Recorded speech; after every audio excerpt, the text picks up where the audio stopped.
The wedding studio sat on a bright California street where glass walls reflected Rose's silk dresses and dreams that cost more than most homes. Inside that studio, the wedding planner moved fast in heels, clicking across marble floors, her clipboard always full, her smile always selective. She greeted rich mothers with hugs and influencers with selfies and designers with loud laughter. But when the simple sorry auntie walked in, no one rushed, no one smiled, no one even looked twice. The auntie stood quietly near the entrance, holding a cloth bag in one hand and a folded envelope in the other. Her sari was plain cream cotton, neatly pressed, no shimmer, no brand, no bold color. Her hair was tied back in a low bun, her eyes calm, her posture gentle. She looked around at chandeliers, mood boards, and mannequins dressed like royalty. She waited. Minutes passed. Assistants rushed by, brushing past her shoulder. A receptionist glanced up once, then looked back at her screen. The wedding planner noticed the auntie finally, and her smile faded, just enough to be noticed. She walked over, not in a hurry, not with warmth. She asked, "What do you need?" in a tone that already decided the answer. The auntie spoke softly, saying she was here for the bride. She said the bride's name carefully, like it mattered. The planner raised an eyebrow and scanned her from head to toe. She said the family meeting was earlier and vendors only by appointment. The auntie nodded slowly and said she would wait. She moved to a corner chair and sat with her hands folded on her lap. Around her, the studio buzzed with money voices, excitement, entitlement. She remained still. The planner whispered to her assistant that some relatives always show up uninvited. They laughed quietly. A client nearby glanced at the auntie and frowned, as if simplicity was an inconvenience. Time stretched. The auntie did not complain. She remembered long bus rides, factory shifts, and years of silence. Waiting had never scared her. Across town, the bride sat in her bridal suite, surrounded by chaos. Designers argued, flowers arrived late, and a call from the venue brought bad news. The bride felt her chest tighten. She tried calling her mother, no answer. She tried calling the planner, no comfort. Her hands shook. She thought of one person. The auntie. She remembered childhood afternoons learning stitches under a ceiling fan. She remembered warm food packed with care. She remembered someone who never raised her voice yet always protected her. Tears filled her eyes. She grabbed her phone and called the studio. Her voice broke as soon as someone answered. She asked, "Is Ani there?" The planner took the phone, annoyed already. She said, "Yes, she is waiting here." The bride said, "Send her to me now, please." Her voice cracked. She was crying. The room fell quiet. The planner froze. She looked at the simple sorry auntie sitting patiently in the corner. For the first time, she stood up slowly. Her expression changed. The auntie rose gently, sensing something was wrong. She held her cloth bag close. Outside, the sun dipped lower. Inside, the power balance shifted. And no one yet knew who the auntie truly was. The wedding planner walked toward the auntie with steps that were slower than before. Her voice softer than earlier. She said, "The bride needs you right now." The auntie did not ask why. She nodded once, picked up her bag, and followed. No rush, no fear, only concern. As they drove across the city, the planner kept glancing at her in the rearview mirror. She noticed how calm the auntie looked, how steady her hands were. It made her uneasy. At the venue, chaos ruled. Florists argued with decorators. A designer shouted about missing fabric.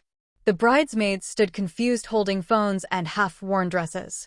The air smelled of hairspray, stress, and expensive perfume. The auntie stepped inside, and the noise seemed to lower. Not because people respected her yet, but because her presence carried something grounding. The bride sat on the floor of the bridal suite, makeup-streaked dress unfinished. The moment she saw the auntie, she broke. She crawled forward like a child and buried her face in the cotton sari. Her sobs were loud, unfiltered, raw. The auntie sat down on the floor with her. She wrapped her arms around the bride and rocked her gently. She said nothing at first. She let the tears fall. After a while, she spoke softly, telling her to breathe. She wiped her face with the edge of her sari. She fixed a loose strand of hair. Her hands moved with the ease of years of care. The bride whispered that everything was falling apart, that the planner was not listening, that the venue was threatening penalties, that the groom's family was pressuring her. The auntie listened. She did not interrupt. She did not panic. She stood up slowly. She asked for water. She asked for quiet. People hesitated but obeyed. Even the planner stepped back. The auntie took out her phone from the cloth bag. It was old but well kept. She scrolled calmly and made a call. Her voice changed. Not louder. Stronger. She spoke names. She spoke timelines. She spoke with certainty. Within minutes, phones began ringing across the hall. The venue manager answered nervously. The decorator stopped arguing. The designer fell silent. The planner watched stunned. This was not the ignored woman from the studio corner. This was someone used to being heard. The bride looked up confused, wiping her eyes. She asked, "Auntie, what did you do?" The auntie smiled gently and said only what needed to be done. Outside the room, assistants whispered, "Who is she? Why is everyone listening?" The planner felt a chill. She realized she had made a mistake. A big one. And this was only the beginning. The wedding planner stood near the doorway, watching control slip from her hands in a way she had never experienced. For years, she had ruled rooms with checklists, confidence, and the unspoken power of money. But now a woman in a simple cotton sari was directing the flow without raising her voice. The auntie asked the venue manager to come inside. He walked in quickly, apologizing already. She asked him to sit. She reminded him of a conversation from years ago when his business was struggling and a community event had kept his doors open. She spoke without accusation, only memory. The manager nodded, sweat on his forehead. He promised cooperation, flexibility, and respect. He left the room, bowing slightly. Next, she called the decorator by name. She asked about the missing flowers. She knew the supplier. She knew the delay reason. She suggested a solution using what was already there. The decorator agreed, instantly relieved. The bridal suite slowly transformed. Noise softened. People moved with purpose. The bride watched all of this like a dream. She asked again, "Who are you, Auntie?" The auntie touched her cheek and said, "I am just someone who loves you." The planner tried to step back in. She suggested timelines, vendors, contracts. But her words felt thin now. No one looked at her the same way. The auntie turned to her finally. She did not scold. She did not smile. She said, "Planning a wedding is not about showing power. It is about holding people together when they fall apart." The words landed heavy. The planner felt something unfamiliar. Shame. She remembered the auntie waiting in the corner of the studio. Invisible, dismissed. She swallowed hard. The bride stood up, steadier now. She held the auntie's hands. She said, "Stay with me till the end." The auntie nodded. As the ceremony hour approached, the venue glowed. Lights warmed. Music softened. Guests arrived unaware of the storm that had almost ruined everything. Whispers spread quietly. Who is that woman walking beside the bride? Why does everyone move when she speaks?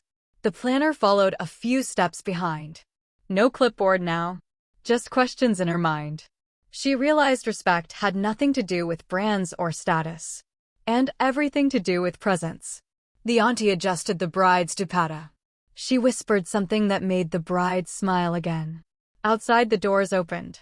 The wedding was about to begin.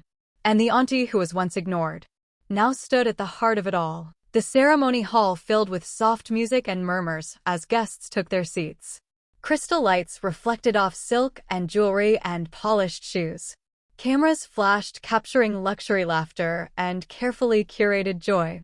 At the center, the bride stood radiant but calm now. Her hand rested lightly in the auntie's for one last moment before walking down the aisle. The auntie straightened the veil, checked the pleats, and whispered a blessing learned long before English words mattered. The planner watched from the side. She had planned hundreds of weddings, but she had never seen a bride this grounded. As the bride walked forward, every step felt certain. Not rushed. Not forced. The groom waited, smiling, unaware of the near collapse behind the scenes. Families watched, proud and emotional. No one noticed the simple, sorry auntie step back into the shadows again. She did not seek the spotlight. She never had. During the vows, the planner noticed something else. Every vendor, every coordinator, every staff member kept glancing toward the auntie, as if waiting for approval, as if she was the quiet anchor. The planner's assistant whispered, asking who she really was. The planner shook her head. She did not know. and that unsettled her more than any angry client ever had. After the ceremony, applause rose. Tears flowed. Music changed tone. The reception began. Food arrived on time. Lighting was perfect. Nothing went wrong. Guests praised the planner. They said this was the smoothest event they had ever seen. She forced a smile. Each compliment felt misplaced. Across the hall, the auntie sat at a small table near the back. She ate slowly, neatly. She watched the bride laugh. That was enough. The bride kept looking for her. Between photos and greetings, she searched the room. Finally, she found her and walked over, ignoring designers and relatives. She sat beside the auntie. She rested her head on her shoulder like she used to as a child. Guests stared, surprised. The bride introduced her proudly. This is the woman who raised me when my parents worked. This is my strength. A hush followed. Respect shifted. The planner felt her chest tighten. She realized she had judged a book by a cover she never bothered to read. Later that night, when the music softened and guests danced freely, the planner approached the auntie. She apologized. Not loudly. Not for attention. She said, "I am sorry I did not see you." The auntie looked at her kindly. She said, "Seeing comes with humility." The planner nodded, tears threatening. Outside, fireworks lit the sky. Inside, lessons settled deep. As the night grew deeper and laughter echoed through the hall, the bride finally had a quiet moment. She led the auntie to a private corner away from music and cameras. There she held her hands tightly. She told her how scared she had been earlier. How everything felt heavy. How the world expected perfection. The auntie listened the same way she always had. With patience, with space. The bride asked, "Why you never told anyone who you are? Why you let them ignore you?" The auntie smiled gently. She said, "Some people need noise to feel important. Some people do not." She told the bride about her early days in America. How she arrived with little English. How she stitched clothes in basements. How she helped families quietly without contracts or recognition. She spoke of building trust, not brands. Of solving problems, not announcing power. The bride's eyes widened. She realized the auntie had been a silent pillar for many families in their community. A fixer, a guide, a protector. Across the room, the planner overheard parts of the conversation. Each word humbled her further. She remembered how she chased viral weddings. How she valued clients by their budgets. How she treated simplicity as inconvenience. The planner walked away and sat alone. For the first time in years, she questioned her success. Later, the groom joined them. He bowed respectfully to the auntie. He thanked her for calming the bride. For saving the day. The auntie blessed him.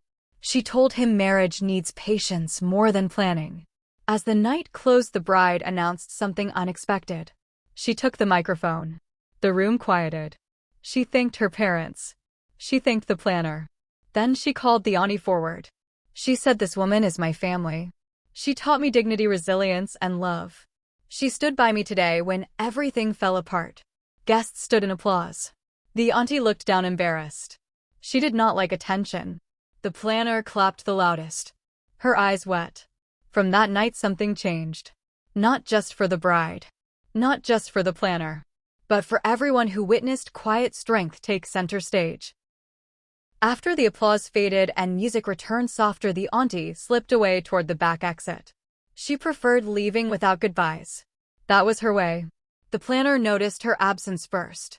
She felt an urgency she had never felt for any guest. She followed her outside into the cool night air. The parking lot was quiet. The auntie stood beside an old car, adjusting her shawl. The planner walked up slowly. She said, "Please wait." The auntie turned calm as ever. The planner struggled for words. Then she spoke honestly. She said, "Today you changed how I see people. How I do my work." She offered her card. She asked for guidance, not partnership, not branding, just wisdom. The auntie looked at the card, then handed it back. She said, "Change does not come from my advice. It comes from your choices." She told her to remember the woman in the corner chair. To remember how power looks when it is quiet. Inside the hall, the bride searched again. She realized the auntie was leaving. She ran out, still in her wedding dress. She hugged her tightly. She whispered, "Never disappear like that again." The auntie kissed her forehead. She said, "I am always here even when you do not see me." She got into her car and drove away. Back inside, the planner stood alone, replaying the day. She felt lighter yet exposed. She knew she could never run her business the same way. In the weeks that followed, changes happened. She trained her staff differently. She treated every guest, every vendor, every helper with respect. Her reputation grew deeper, not louder. The bride began volunteering in the community. Inspired by the auntie, she told her story often. And somewhere in the city, the simple sorry auntie continued her life, helping quietly, loving deeply. Months passed, and the wedding became a memory people still talked about, not for the flowers or the venue, but for the feeling. The planner's business transformed. Clients noticed something different. There was calm, respect, warmth. No one was ever ignored again. She kept one empty chair in her studio near the entrance. When staff asked why, she said, "Every room needs a reminder." The bride settled into married life with grace. Whenever pressure rose, she remembered the cotton sari and steady hands. She carried those lessons into every decision. The auntie never changed her routine. Morning walks, simple meals, quiet service. But people around her changed. They listened more. They bowed their heads slightly when greeting her. One day, the planner received a handwritten note. No logo, no title. Just a few lines thanking her for seeing people now. She smiled and placed it beside the empty chair. The lesson traveled quietly. From one wedding to another. From one heart to the next. Because true power does not announce itself. It waits patiently in the corner. Until someone finally needs it.